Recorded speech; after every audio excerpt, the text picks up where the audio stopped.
And fundamentalism. Too much. That's too much, yes, it's true. You see, what we find in the world history, that in the history of 5,000 years, there has been 2,800 wars. In 5,800 wars, 2,000 wars were religious. Religious. Christians are responsible, Muslims are responsible, Jews are responsible, and Hindus also. Buddhists no, Jainas no. No. Now the Buddhists also. No Buddhist, no Jaina. Yeah. Before no. So this is what the religions has been given us, the violence. Because these are all so-called religions. Osho always used to say that when any religion becomes an organization, the truth is gone. That's it. There's no truth left in it. This is what happened with Tantra also. For 800 years there was a dark time. And if Osho would have been not there, we would have not known much about Tantra. He revealed this beautiful path, he made it available to us.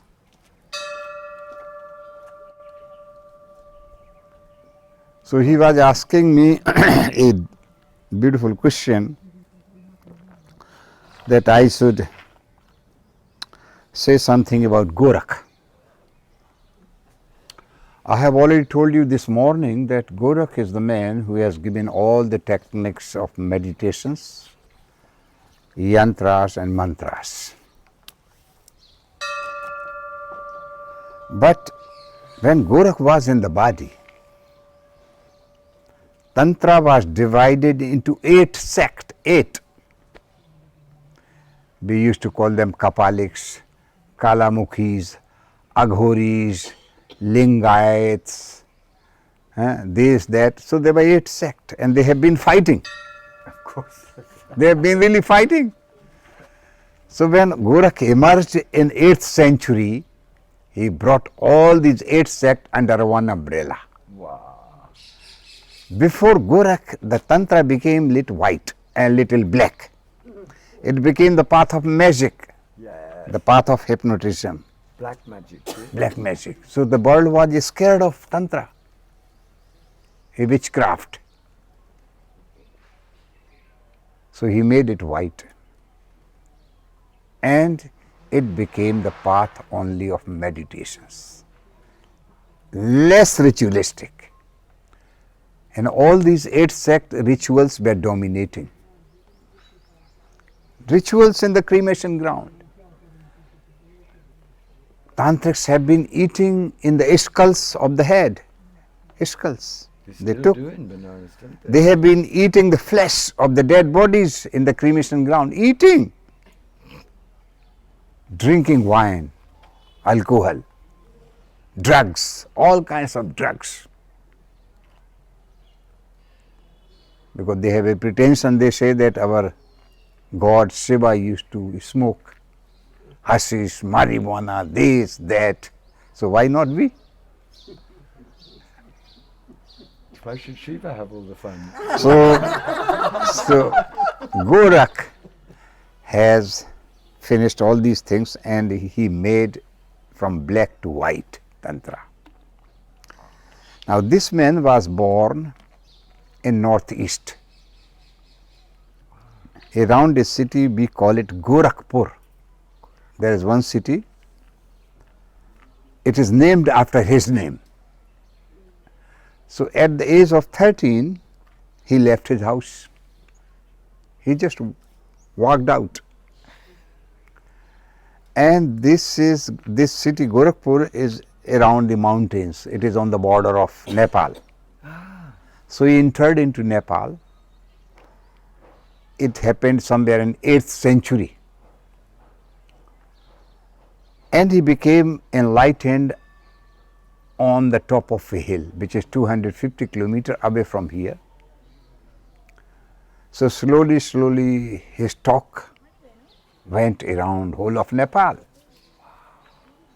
So the whole monarchy, Nepali monarchy is one of the most ancient monarchy in the world. Very old tradition of monarchy there. So they all kings became his disciples. Even today, this family is following Gorakh as their master. When the king became the disciple, half of the population of Nepal became his disciples. Half of the population. And the people, those who have been following him, they were known as Gorkhas. Gorkhas, that's where it comes Yes, from. they are the followers of Gorakh. So if you go up in the mountains, not only in Nepal, in India also, this tribe, what we call them Gorkhas, the followers of Gorakh, are found in the mountains. They're fabulous people. So when so many thousands, millions of people started following him, it was a big crowd. So he escaped and wandered, and somehow he reached in this area. He came here to Yes, of course, this is his place. Wow. This is his place. So his feet were stuck up here on the bank of a river, and he settled down. So he was with 4 people, 4 of his disciples followed him from Nepal. That time there was one dynasty, it's known as Chandelas. They were ruling in this area. So when he settled down there was nothing that time, it was a jungle, no temples, nothing. So his news flashed in the whole area. So the kings, they came to know that there is some monk, enlightened monk, living in a hut there. So they came, when they looked at him, they were sort of hypnotized. So one of the king, he fell down on his feet and he said, "You please initiate me, make me your disciple."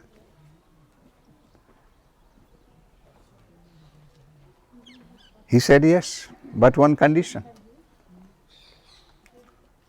This place falls in your kingdom. And this place energy is something very special. And I feel like doing something here. So you have to help me." The king said, "Of course, you just order me. Whatever you desire, that will be given to you." So this king, his name was Chandra Barman. He was his first king who became his disciple. So he gave him the money to implement his vision of tantra. So he created one temple, what we call the Yogini. 64 yoginis. It's one of the most mystical temples. This is the backbone of tantra, the yoginis. We have not seen it. So he started living on the bank of a river, and the king gave him money, so he created this first place, Yogini temple.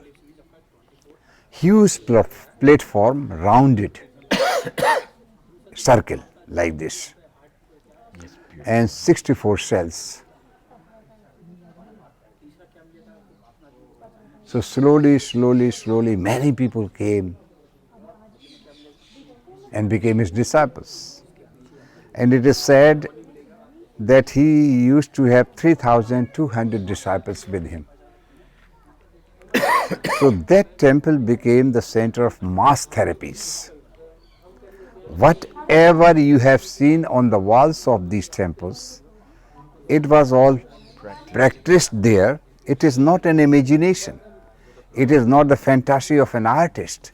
This is what has happened spontaneously to the human bodies, and that they have created on the walls of the temples.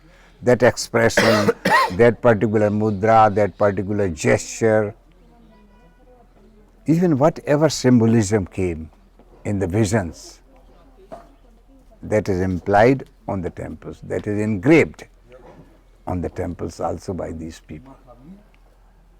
So Gorak became very popular, and slowly he left. When these temples, he gave this charge to his people, to his disciples, and then he moved because he was a big wanderer. He went up to Tibet, up to Assam, many places he traveled all around, Punjab, Kashmir. So this place belongs to Gorak. And he was from 8th century, and 8th century was the high at the climax as far as Tantra is concerned. There used to be one university in India, what we call Nalanda. It was one of the most beautiful university of this country, where 10,000, no, about 12,000 scholars from whole of Asia, from China, from Tibet, from Thailand, from Sri Lanka, they have been all studying there.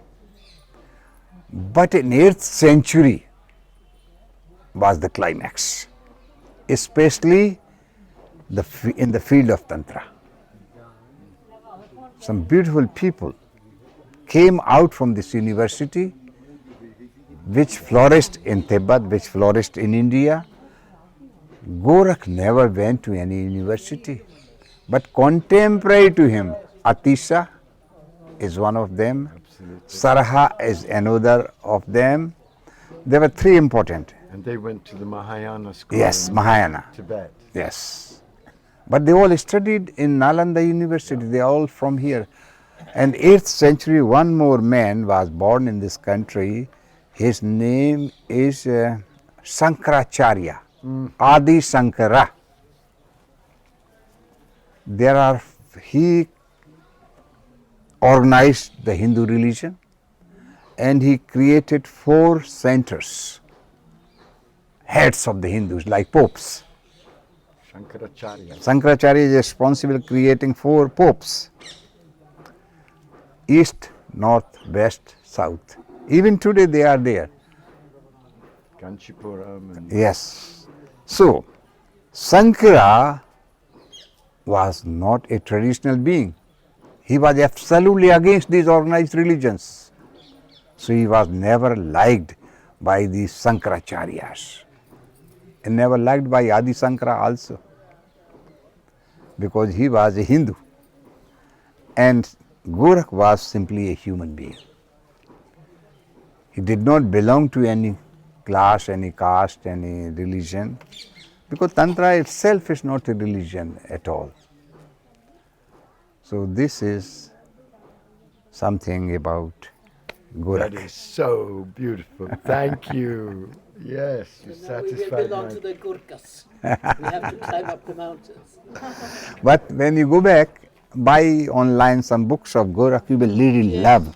Or online there are plenty of films on him. Maybe 100 films on Gorak. But he was a man of miracles also, but he never performed them. Now his so-called followers have shown him only a man of miracles, walking on the water, lighting the fire, and this, that, curing the lepers, like Jesus used to do. So many things. But the miracle is Yes. Khajuraho. But he was a simple human being, very beautiful man. So Gorak, this also, many of us think that he has, the reincarnation. he's an Yes. incarnation of Yes, Gorak, yes, because it is his beloved, this man, Gorak, to Osho. He cannot drop Gorak. He said Jesus, Buddha cannot be assimilated, but many mystics of the East can be assimilated in Gorak. like Meera, like Kabira, They all come like from Dadu. They are all under him. Yes. Yes. They are, it's the same branch, the same roots. The same freedom. Yeah, Yeah. Kabir especially. Yeah. yeah. Well, so anything would you like to ask? Any question, any... Come, my friends, ask. This Yes. is a man who I knows. always have a lot of questions about No, tomorrow, what is the menu tomorrow? Yeah, well, we have the option of going to the hotel, right? No, but I will not suggest you that. Why? Because yesterday they started one celebration of Shiva, and behind the hotel there is a religious fair. Oh, So they have loudspeakers, sound. My goodness, it is horrible. So I was going to suggest you that it is better you relax tomorrow, be yourself tomorrow, and relish that what you have been hearing.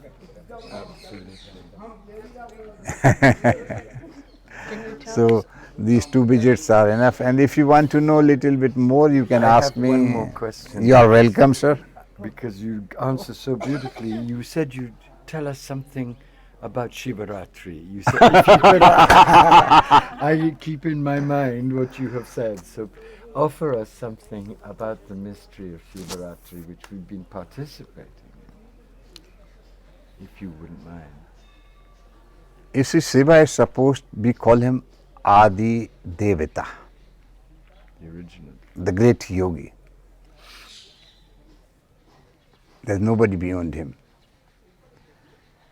He lived all alone in the mountains, wandered naked, lived with the ghost. Yes, animals, trees, these were his companions. So once he got down from the mountains and came in contact with a sweet girl whose name is Parvati, Shakti. So she became very friendly to him. And she said, since you are a great yogi, I have heard your name here and there. So please, I have some questions. What is Ananda? What is bliss? What is happiness? Good question. What is nirvana? So Shiva said, beautiful questions. But this is not the right place to ask.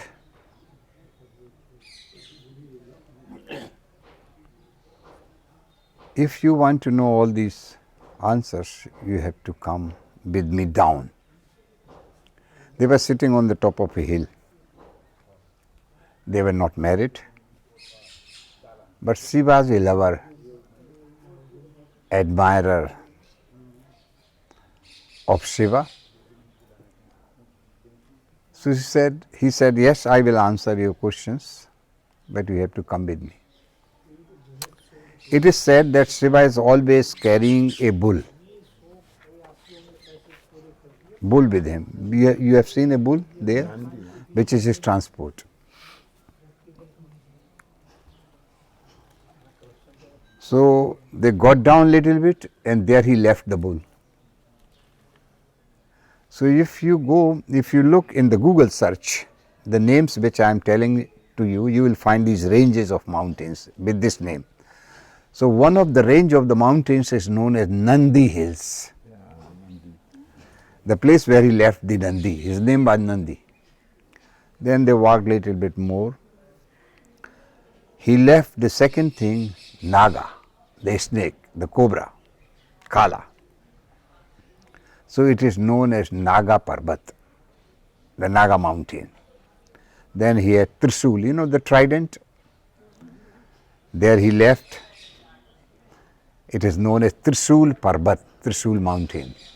So like this he left, and one thing he took with him, that is the moon. On his forehead there is a crescent moon of Shiva. That he took with him. Because moon is the symbol of coolness, stillness. So they entered into a cave.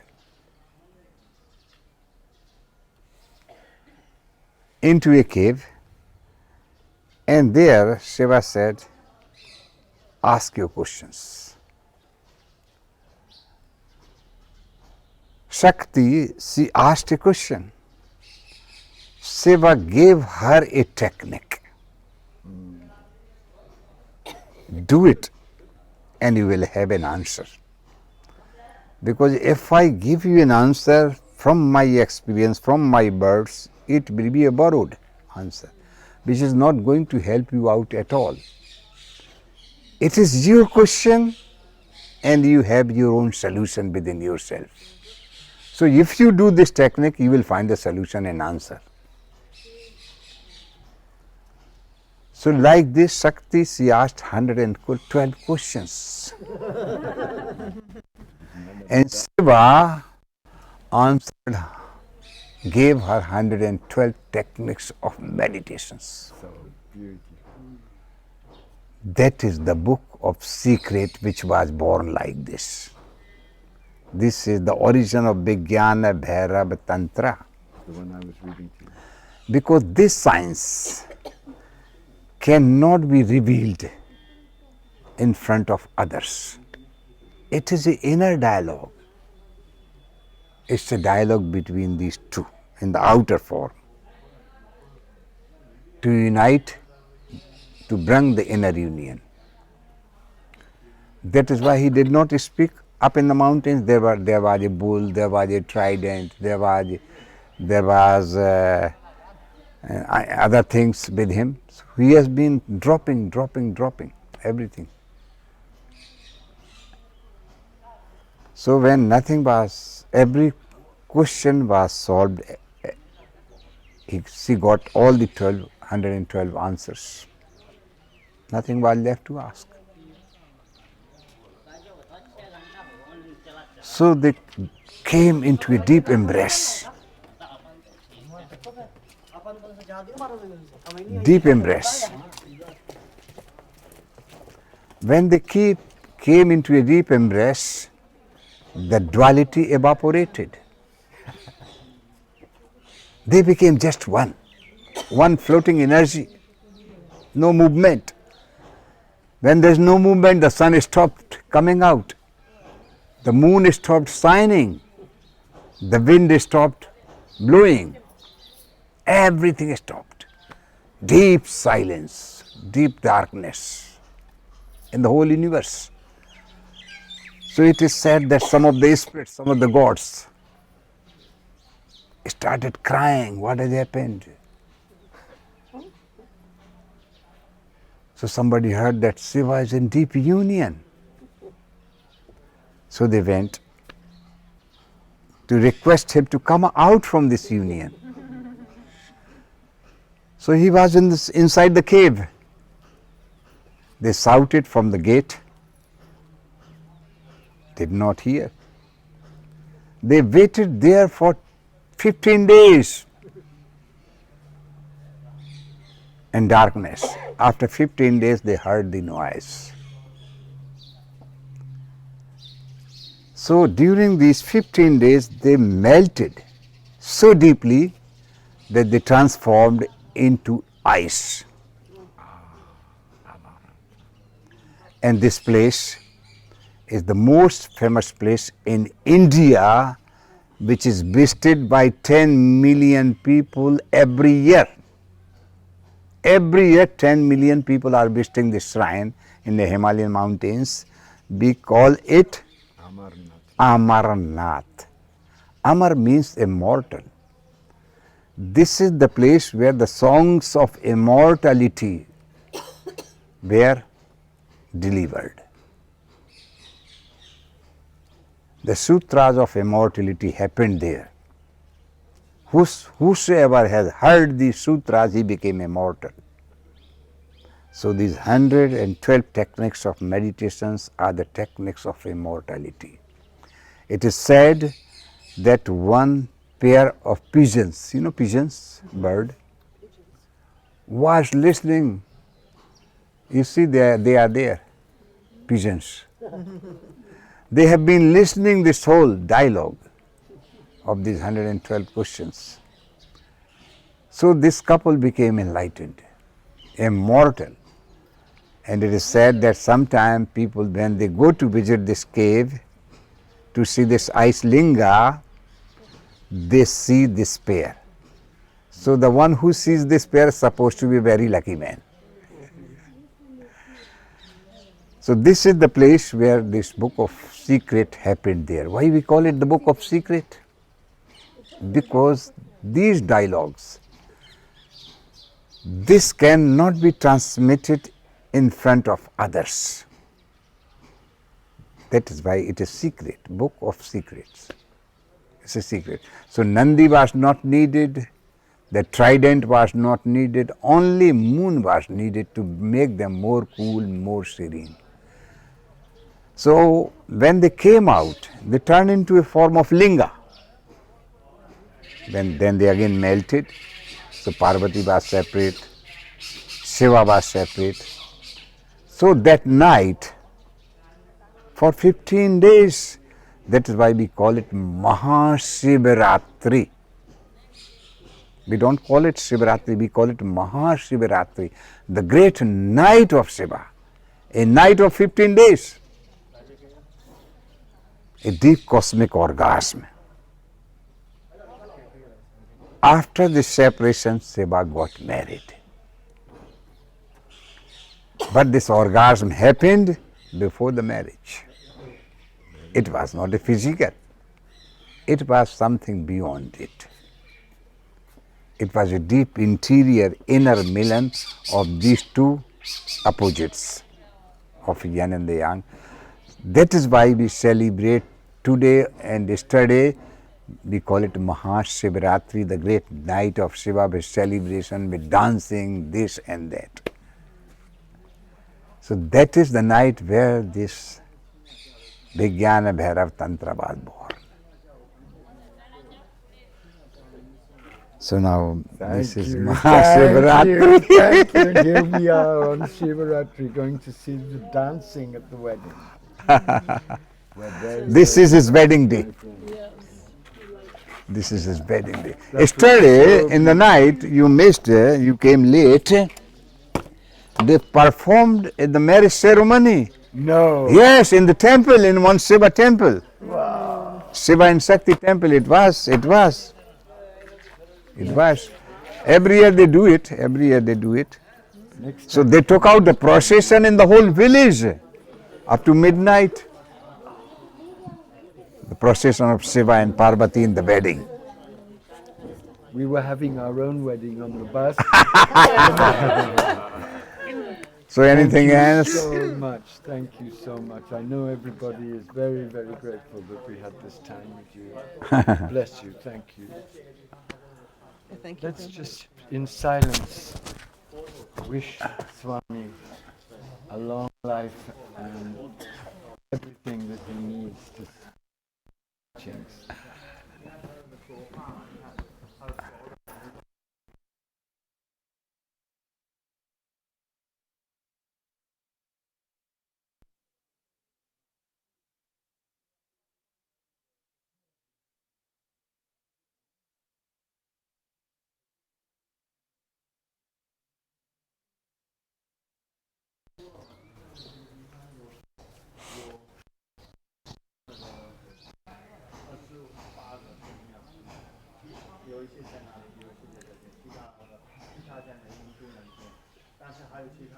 May you have everything you need. May you have health. May you have long life. May you have many listeners that you can inspire to their deepest freedom.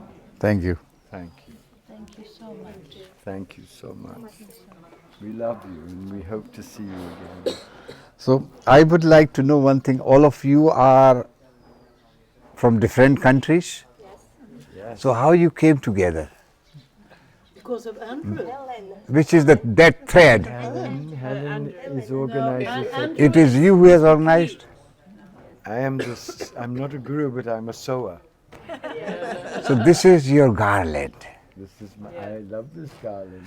of different flowers, Yes, my garland. I should different wear them. fragrances, eh? Perhaps they're my skulls. I should wear them next. Wonderful, wonderful. So you are Lovely, based in lovely England or where, what? Or in Canada? I live in America, but I travel all over I the see, world. I see. You must come and visit us. I had been once only when Osho was in the body. You went to Rajneeshpuram. Yes, I went to Nishpuram for 3 months. I lived there 3 months. But you're carrying his soul and spirit. I am so happy to meet you because I have such a great reverence for him. Was by far the greatest teacher that came from the east to the west. Don't you think? It's true. No, It is no, true. It is true. no It is true. No comparison. We cannot compare because he is really he. was something But he else, is clicking, that's all. Yeah, He clicks. he does. His expression is something very simple. Very simple expression. Others have expressed the truth in a very bombastic way. Yes. And he did it in so many ways, too. Yes. From any door he could do it. Yes. He opened you thousands of doors to enter. Absolutely. He made everything available to you. It is all up to you whether you want to taste it or not. Whatever faith you are born, whatever faith you have in your life, he has given something beautiful of that faith. Completely. The essence of that faith. His books on Zen are the best books on Zen. Yeah. His book on Kabir is the best book on Kabir. His book on Pythagoras is the best book on Pythagoras. It goes on and on and on. Wow. Amazing genius. So now we go on to Benares tomorrow. This Very city, this is the city which has been against Gorak. Gorak, Osho, Jesus, Buddha, Oh, They were orthodox, you see. They're the top. priest, But not all of them. There are also the wild tantrics there too. Believe me. Yeah, they were because you see their business was shaked. They are the real brokers between us and the God. They do not allow us to say directly hello to him or to her. You have to go through these brokers. And when you go through these brokers, you pay their commission. It's a good racket, isn't it? So what these beautiful people have done, they have broken this link of commissionship They never between liked you for that. and the God. Go to him directly. You don't need any medium, any mediator. and that is only in Varanasi? No. Oh, Varanasi was something don't. Varanasi was the city of logicians, not mystics. One, his name is Kabira. My favorite. He's He was the greatest. he's an exception. But these pundits, They didn't like him either. never. No, they all hated Kabir. I just spent 5 years translating Kabir. Ah, It's wonderful. changed my life. So you have been in Kabir Chora. I have. Yes. Kabir Chora. It's a Kabir. very, very beautiful Very place. beautiful. He's become my friend. कबीरा खड़ा बाजार में ले लंगुटिया हाथ जो घर जा रहे आप ना से चले हमारे साथ. And that meant what? You speak. Kabira is standing in the middle of the market That's it. and shouting, come. But first, you have to drop this. You have to leave this. You have to burn this. Not burning physically, burning your I, your ego. Once it is burned, you become my fellow traveler. I'm carrying a torch. Yes. And I will burn you and show you the way home. So that is the city of Kabira, but he was never loved, never liked by the people. And he didn't like, he was very funny about Benares too. You know, in the end of his Yes, life, yes, he yes. was going to die in Big Magadha. fight, yes, All these things will be the big. yes. Maghara. Have you been? I have been there I love that 5 place. times. I have been there. Fabulous place. I love Kabira also. My favorite. And I think Osho's book on Kabir is so Oh, wonderful. fantastic. Great. There are 3 of his books on Kabira. 3 books. 3 books, yeah. Kabira is under Gorak. He can be assimilated into Gorak. Correct, exactly. Now I understand. Enough? Never enough. We can take more and more How and more. can you say such a thing? Thank you, thank you, thank you. Thank you. Thank you. Beautiful teaching. True teaching.